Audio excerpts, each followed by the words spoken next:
Hi everyone, it's Tristan, and we are wrapping up our videos and our blogs that we have been putting off.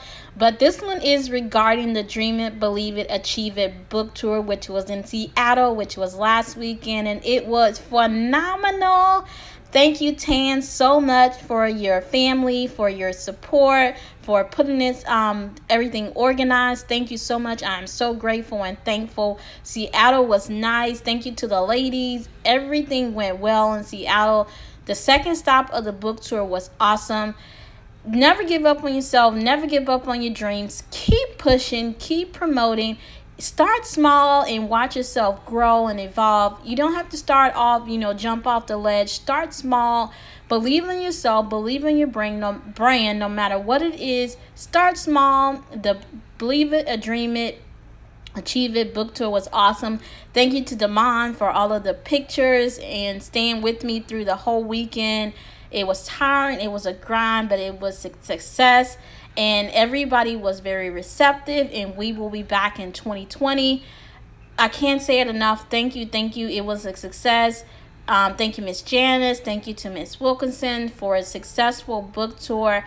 Never give up on yourself. As my first book says, dream the impossible. Little girls who have vision become women with power. So believe in yourself. Believe in your brand.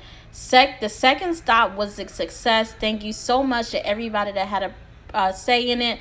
If you want to support Tjinspires.com or TJ Inspires, go online to www.tjinspires.com.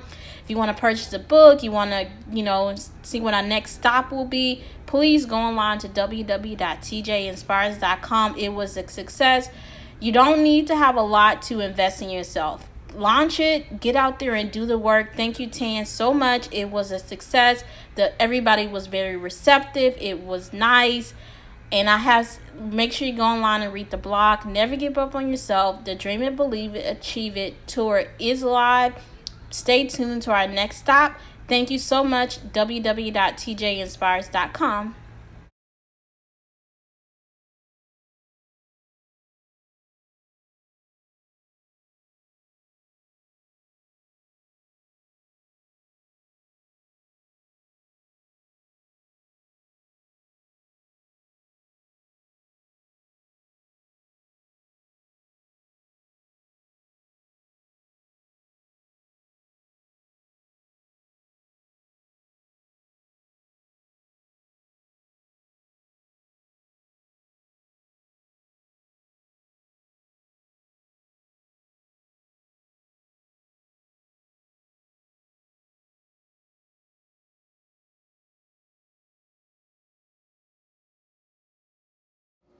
Real moment here. I have 3 more chapters I need to go back and I sent it to the editor, and then I got a re-edit to do.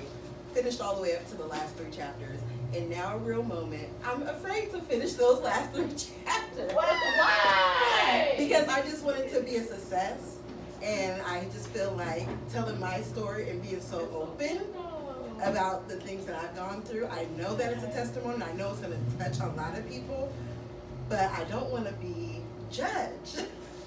So how do you get over that fear of, because everything that I do, and I follow a lot of groups online, and so I have someone that I, pay to, when I get done writing, is to edit the books. I've learned to format my books too, and so I've learned to use Creative Space or Kindle Direct Publishing now, and so everything is done through Microsoft Word, and I just upload it to Direct Kindle, and I use Fiverr. So all of my book covers, and it took me some trial and error to find good, people to help me with my covers. So all of my book covers that you see is done through one person, 2 people, and all of those were found on Fiverr. And I was like, thank God I was obedient, and I didn't let, I'm like, I don't want to help her, she ain't gonna listen to nothing I gotta say. But we got through it, and she was able to have the book, and like I said, a year later she passed away, and I was like, okay, God, if I wasn't obedient and, giving, sacrificing, she probably never got to tell her story. Yeah. And she was very stubborn, but we got it done, and she was able to see her book. Is she African American? She's African American. Do you edit books? Do you edit? No, I don't. Read somebody's to kind of say corrections, or no, you're not? No, I'm not the editor. I'm Okay. like, I pass that on to someone else. But would you read someone's material just to say, I get a critiques? I'll give that to the editor because I don't want. That's the reason with Miss Laura. I'll let someone else do it because I don't want, I want to make sure that that's your story. And that was her biggest thing, is that she didn't want anybody to change her story. I said, Miss Laura, when you get with an editor, it's not that they should not be changing your story. The only thing an editor should be doing is looking at your commas, your periods, and making sure everything flows. I don't do any editing. I help people, if they want a book, I just help them, okay, I'm going to recommend, this is who I use for my cover. This is who I use my editor. And when you talk with that person, you guys, I don't negotiate anything. The person sets their price, and if that's what you want to work with, that's what you want to work with. And when you get done, let me know, and then I can help you put it together.